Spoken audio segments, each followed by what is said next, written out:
My name is Thomson Philip. I'm from India. I'm from a state called Kerala in India. And in Wellington, I work as a business intelligence consultant for Ministry of Social Development. And it was a long trip for me to Brazil. And it took almost 40 hours, 34 via flight and 6 via bus. So during my journey, I was quite tired. And I asked God, give me a gift when I reached there. And He gave me a perfect gift, the best gift anyone can get. So on 14th night, I arrived in Brazil, and on 16th, I received an email, a very unexpected email, to have lunch with Pope, an invitation to have lunch with our Holy Father. And I was quite shocked, and I didn't believe this. Because these days you get a lot of emails, spam emails saying you won 1 million lottery and things like that. So I didn't believe. And as an IT engineer, I did all my research to check if this email was right. And I couldn't find anything wrong with the email. And next day I contacted the person, the lady who sent me the email, Christina. She said, "You're very lucky, even I didn't have this chance." And this is the email that I received. So the lunch was set for on 26th of July, and on that day, I was very nervous, and I didn't know who the other people were coming for the lunch, and we didn't have any clue, and even then I didn't believe. Trust me, my name is Thomas, my baptism name is Thomas, and I'm always loving Thomas. So I thought I would give it a try, it's going to work. So, and finally it happened. That's me standing towards the left first one. So that's the Holy Father, and it was the most beautiful experience of my life. And now I'm going to share with you what happened during the lunch and what message our Holy Father gave us. So during the lunch, we introduced ourselves to the Holy Father, and when I introduced that I'm coming from New Zealand, he told me, "Do you speak Spanish?" "No." I said, "No." "Oh, I don't speak English." Speak very slowly. I said, "Yes, Father, I speak very slowly." And he was very happy that I came from the ends of the earth, from New Zealand so far. He appreciated me for coming from so far.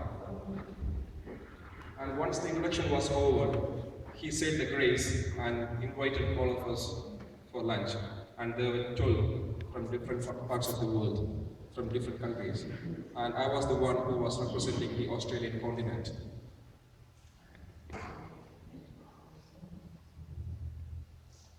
On that day, in Brazil, the people were celebrating Grandparents' Day, and Pope Francis mentioned to us about the importance of grandparents in our life. And he told all of us that he received his Catholic faith from his grandparents. And he asked me a question: "How did you receive your Catholic faith?" And I was very happy to tell him that I also received my Catholic faith from my grandparents. When I was a kid, they used to tell me stories about Christ, about saints, and stories from the Bible. And that's how I got my Catholic faith. And he was very happy about that. And that's a picture of my grandfather. And beside you can see my grandmother. And they took this picture on my baptism day. We were quite nervous and we were shivering. And when we started to have food, we couldn't eat. And Pope Francis, he was just having fun with us. He was just watching us shivering the glass. So he told us, "I'm just a pope. I'm just one like you. Don't be nervous. Enjoy the food." Then we were still nervous. Then he started to talk to us. Then he told us about his experience working among young people.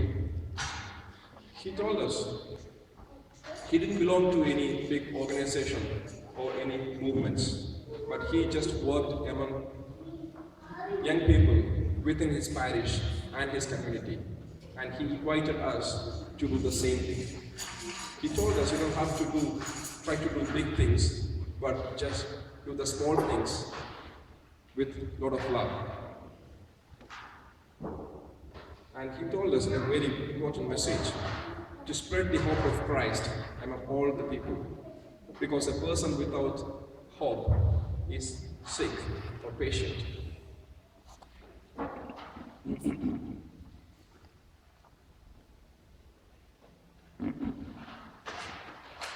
Then he asked us to share our testimonials with him, what we were doing, what we did for the church and for the young people, and how we got chance to come there to World Youth Day. Then we shared our experience with him, and I got a chance to tell him that I worked as a missionary in North India, teaching poor people and being as a driver for the bishop and some priests there.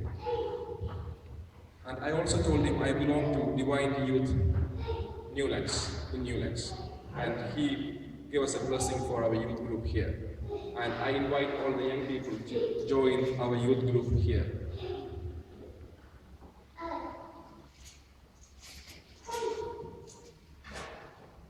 Now comes the most important part. We had a chance to ask our Pope a few questions. And he was very happy and very patient in answering all our questions.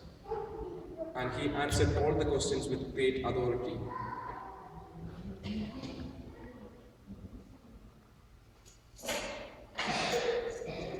Before going to the next slide, I would like to mention, during the lunch, we were all waiting for the drinks. Okay? And the sister, you can see in the picture, there were two sisters. In that hall, there were only 14 people plus two sisters who were serving the food. There was no media, no security, no one. Just 14 of us and two sisters serving the food. So the sisters came and asked Pope, you like white wine or red wine? He said, just juice. So we were all impressed. If the Pope is not having wine, how can we have wine? From that moment, all of us decided that we are not going to take alcohol anymore. Because our Pope is not drinking alcohol, then why should we drink alcohol? We didn't have a conversation during that time because we were sitting on chairs. But after the food and after the lunch, when we had a chance to talk about our experience, everyone told me that they stopped taking alcohol. And that was one good thing happened to all of us. And I wish the same here. So now the important questions. How to be a Catholic in the present world with all the traditions that we hold? Pope was very impressed with this question. He told us, Christ is present, traditions are past, and traditions are history. You live with Christ in the present and forget about the history. Is that clear? And he also told us, you are called to be a living testimonial in the present world. You don't have to go and preach, but you have to show examples to others. And that's how they know about Christ. And that's how you preach.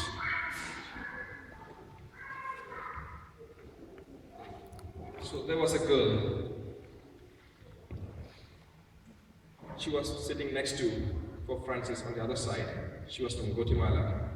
She asked Pope Francis one question. Pope Francis, One of the nuns told me that her heart belongs to Christ, and for your heart to belong to Christ, you have to give your life to Christ completely. You have to become a nun. She asked the same thing to Pope Francis. Is it right? He said, no. All of our heart belongs to Christ. He speaks to you, listen to it. All of us needs, it's not necessary for all of us to become a priest or nun to be dedicated to Christ. But Christ gives all of us individual responsibilities, and just do your responsibilities with 100% honesty. And he also told us, you have to be like Samuel. You have to listen to the call of Christ. Speak, for your servant is listening. Always have that attitude. So, this was the third question. How can we serve the Lord? You don't have to worry or be concerned about how you are going to serve the Lord, because Christ will tell you at the right time what you're supposed to do.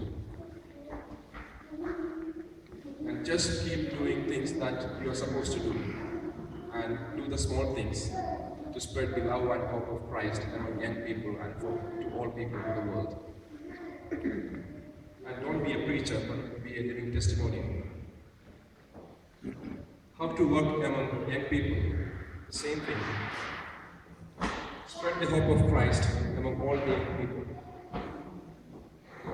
Talk to them, listen to them, and be with them. And don't wait until they are converted completely, but include them in all your activities.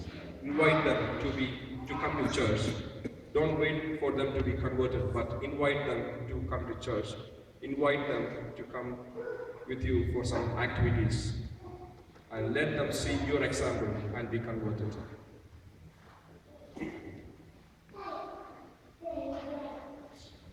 Now, our Pope Francis asked us questions too, and that made us weep.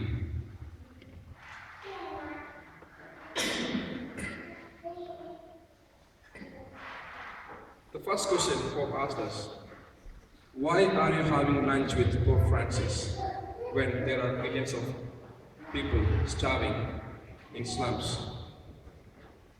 Why did you get this opportunity? That made us weep. And the next question, why do you have good health when there are even children born with deadly diseases? Why do you have good facilities when there are poor people? There are a lot of poor people in the world. Why do you have good education when there are people who cannot read and write? And he asked us to find the answers with our life. And he told us, when you find the answers by yourself, you will realize that Christ loves all of you in a very special way. And for those people whom Christ loves in a very special way, he had given very special responsibilities to. And the responsibility is to take care of the remaining people.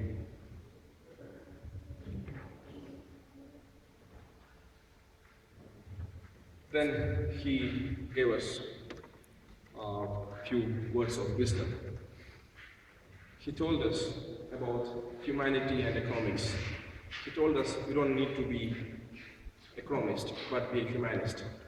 He told us to protect both ends of life, because in the present world, the young people and the old who are not productive, who are not earning money, the society ignores them.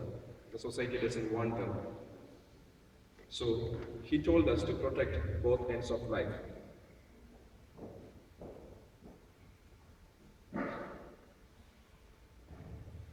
Pope Francis told us, I'm just a Pope, I'm not Mr. Pope.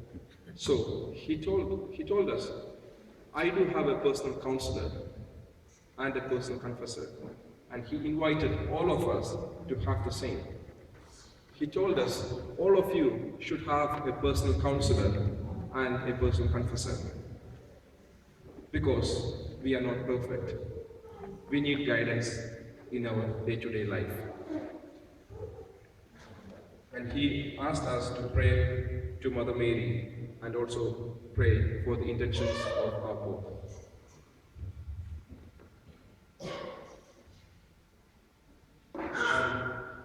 At the end of the lunch, he gave all of us a message, a personal message and a gift.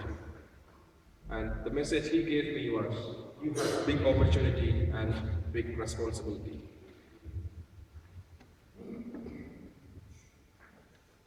And Pope Francis gave me a rosary and a medal.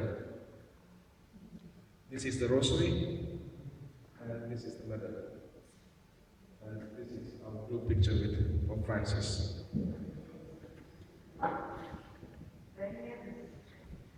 Thank you. I have a lot of messages to give you, but Father Francis gave me only 10 minutes to talk to you. So I'm already over 10 minutes. Thank you for listening.